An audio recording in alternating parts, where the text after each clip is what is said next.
श्री कृष्णा कहते हैं कि जब इंसान का समय खराब हो तो उस समय मन की नहीं दिल की सुननी चाहिए।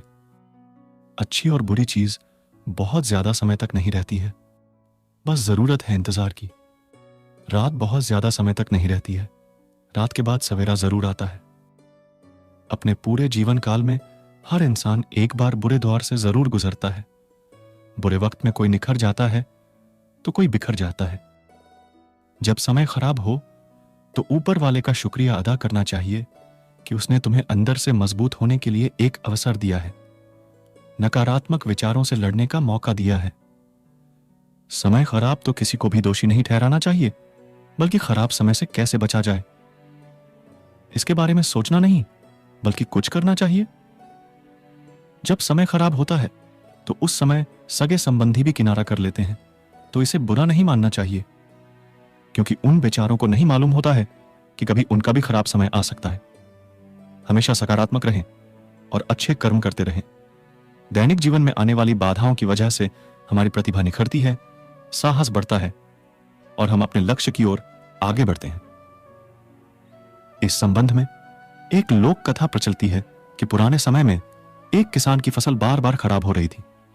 कभी तेज बारिश की वजह से, कभी तेज धूप की वजह से, कभी ठंड की वजह से उसकी फसल पनप नहीं पा रही थी। एक दिन इससे दुखी होकर किसान भगवान पर नाराज हो गया। वह भगवान को लगातार कोस रहा था। तभी वहां भगवान प्रकट हुए। किसान ने भगवान से कहा कि भगवान, आपको खेती की बिल्कुल भी जानकारी नहीं है। आप गलत समय पर बारिश कर देते हो, कभी भी तेज धूप कर देते हो और कभी भी ठंड बढ़ा देते हो। इससे हर बार मेरी फसल खराब हो रही है। आप मेरी अगली फसल तक मेरे अनुसार मौसम कर दीजिए। जैसा मैं चाहूं वैसा ही मौसम रहे। अपने भक्त किसान की ये बातें सुनकर भगवान ने कहा कि ठीक है, अब से ऐसा ही होगा। ये बोलकर वे अंत ध्यान हो गए।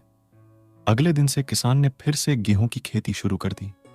किसान ने जब चाहा तब बारिश हुई, फसल के लिए जब धूप की जरूरत होती तब धूप निकलती। इस तरह उसकी इच्छा के अनुसार मौसम चल रहा था। धीरे धीरे उसकी फसल तैयार हो गई।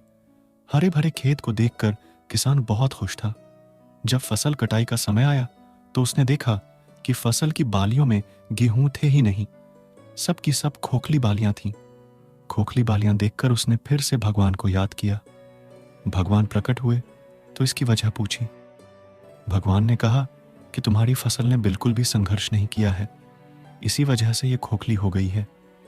जब फसलें तेज बारिश में, तेज हवा में खुद को बचाए रखने का संघर्ष करती है, तेज धूप से लड़ती है, तभी उसमें दाने बनने की प्रक्रिया शुरू होती है। जिस तरह सोने को चमकने के लिए आग में तपना पड़ता है, उसी तरह फसलों के लिए भी संघर्ष जरूरी होता है। ये बात किसान को समझ आ गई और उसे अपनी भूल का एहसास हो गया। यही बात हमारे जीवन पर भी लागू होती है। जब तक हमारे जीवन में बाधाएं नहीं आती है, तब तक हमारी प्रतिभा में निखार नहीं आता है। बाधाएं ही हमें साहसी बनाती हैं। प्रतिभा और साहस की वजह से हम बड़े बड़े लक्ष्य तक आसानी से पहुंच सकते हैं। इस कथा की सीख यह है कि जब तक हमारे जीवन में बाधाएं नहीं आती है, तब तक हमारी प्रतिभा में निखार नहीं आता है। बाधाएं ही हमें साहसी बनाती हैं।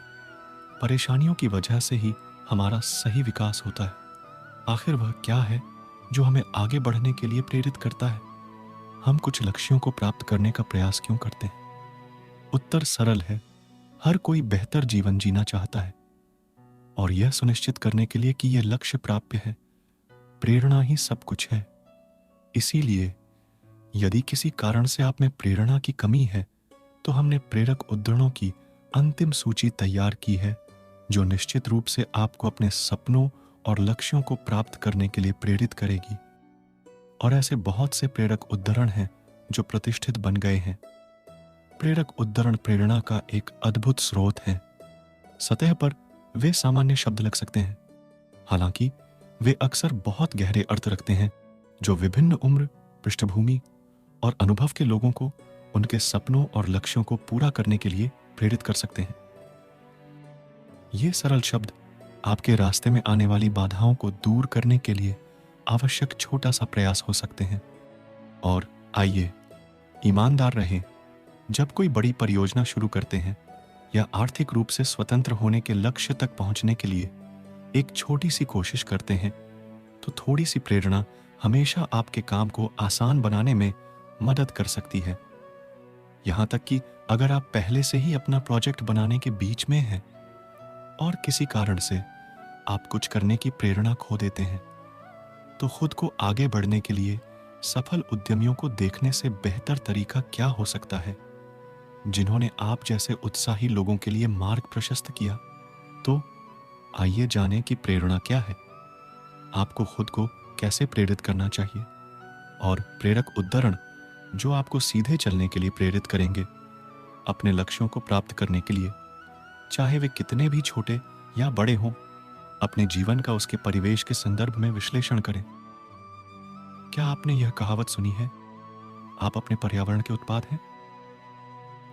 आपका परिवेश यह निर्धारित कर सकता है कि आप किस प्रकार के व्यक्ति हैं और आपके भविष्य के अनुभवों को प्रभावित कर सकते हैं। इसलिए यदि आप जीवन में कुछ महान हासिल करने का लक्ष्य बना रहे हैं, तो अपने आप को समान विचारधारा वाले महत्वाकांक्षी लोगों के साथ घेरना महत्वपूर्ण है, जो कुछ महान बनाने की कोशिश भी कर रहे हैं। ये लोग आपको ऊर्जा देंगे और आपको बहुत कुछ हासिल कराएंगे। अगर आपको वीडियो पसंद हो तो सब्सक्राइब भी कर देना।